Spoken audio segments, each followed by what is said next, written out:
महाराष्ट्र की 288 और झारखंड की 81 विधानसभा सीटों के लिए वोटिंग बुधवार को पूरी हो गई।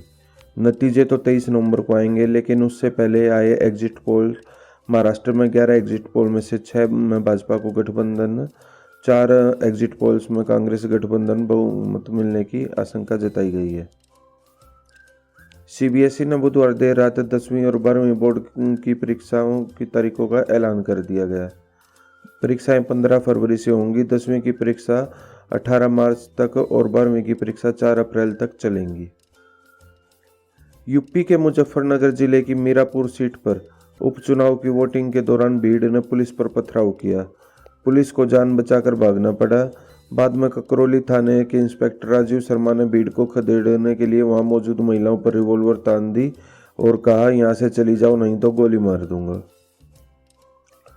देश में उत्तर भारत के राज्यों के साथ साथ अब मध्य प्रदेश और राजस्थान में भी ठंड लगातार बढ़ रही है।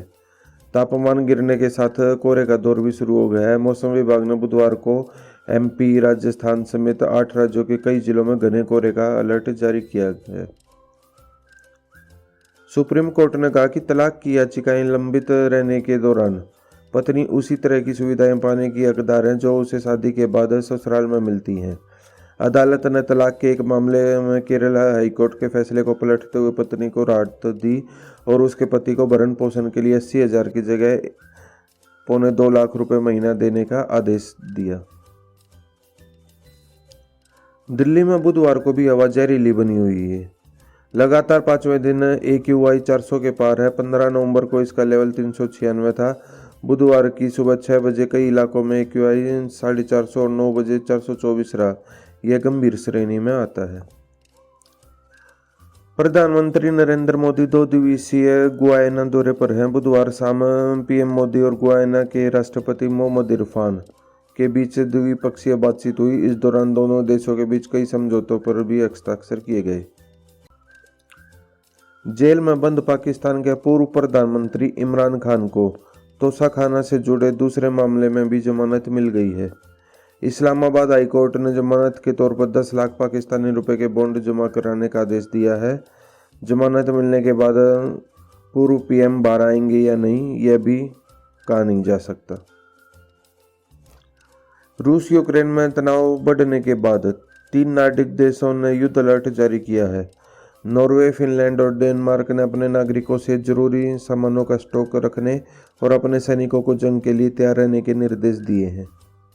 इजराइल हमास जंग के बीच इजरायली प्रधानमंत्री बेंजामिन नेतन्याहू ने 19 नवंबर को अचानक गाजा का दौरा किया। यहाँ वे इजरायली सैन्य ठिकानों पर पहुंचे। रक्षा मंत्री इजराइल काटिस भी उनके साथ थे। महाराष्ट्र की 288 और झारखंड की 81 विधानसभा सीटों के लिए वोटिंग बुधवार को पूरी हो गई। नतीजे तो 23 नवंबर को आएंगे, लेकिन उससे पहले आए एग्जिट पोल। महाराष्ट्र में 11 एग्जिट पोल में से 6 में भाजपा को गठबंधन, 4 एग्जिट पोल्स में कांग्रेस गठबंधन बहुमत मिलने की आशंका जताई गई है।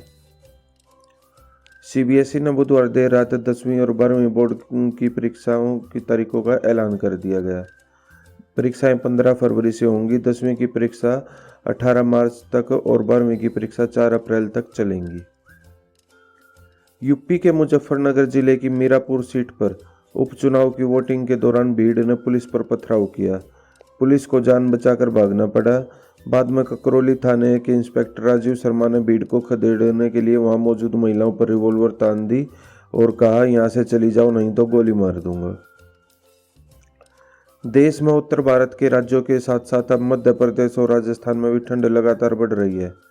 तापमान गिरने के साथ कोहरे का दौर भी शुरू हो गया है। मौसम विभाग ने बुधवार को एमपी, राजस्थान समेत 8 राज्यों के कई जिलों में घने कोहरे का अलर्ट जारी किया है। सुप्रीम कोर्ट ने कहा कि तलाक की याचिकाएं लंबित रहने के दौरान पत्नी उसी तरह की सुविधाएं पाने की हकदार है जो उसे शादी के बाद ससुराल में मिलती हैं। अदालत ने तलाक के एक मामले में केरल हाईकोर्ट के फैसले को पलटते हुए पत्नी को राहत दी और उसके पति को भरण पोषण के लिए 80,000 की जगह 2.25 लाख रुपए महीना देने का आदेश दिया। दिल्ली में बुधवार को भी हवा जहरीली बनी हुई है। लगातार 5वें दिन AQI 400 के पार है। 15 नवंबर को इसका लेवल 396 था। बुधवार की सुबह 6 बजे कई इलाकों में AQI 450 और 9 बजे 424 रहा। यह गंभीर श्रेणी में आता है। प्रधानमंत्री नरेंद्र मोदी 2 दिवसीय गुयाना दौरे पर हैं। बुधवार शाम PM मोदी और गुयाना के राष्ट्रपति मोहम्मद इरफान के बीच द्विपक्षीय बातचीत हुई। इस दौरान दोनों देशों के बीच कई समझौतों पर भी हस्ताक्षर किए गए। जेल में बंद पाकिस्तान के पूर्व प्रधानमंत्री इमरान खान को तोशाखाना से जुड़े दूसरे मामले में भी जमानत मिल गई है। इस्लामाबाद हाईकोर्ट ने जमानत के तौर पर 10 लाख पाकिस्तानी रुपए के बॉन्ड जमा कराने का आदेश दिया है।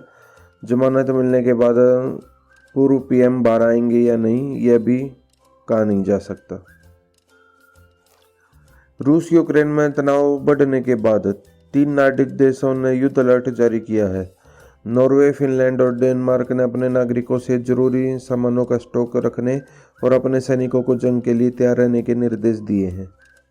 इजराइल हमास जंग के बीच इजरायली प्रधानमंत्री बेंजामिन नेतन्याहू ने 19 नवंबर को अचानक गाजा का दौरा किया। यहाँ वे इजरायली सैन्य ठिकानों पर पहुंचे। रक्षा मंत्री इजराइल काटिस भी उनके साथ थे। तो दोस्तों, आपको हमारी ये वीडियो कैसी लगी? अगर आपको हमारी ये वीडियो अच्छी लगी हो तो लाइक, शेयर, सब्सक्राइब करना ना भूलें। Thanks for watching.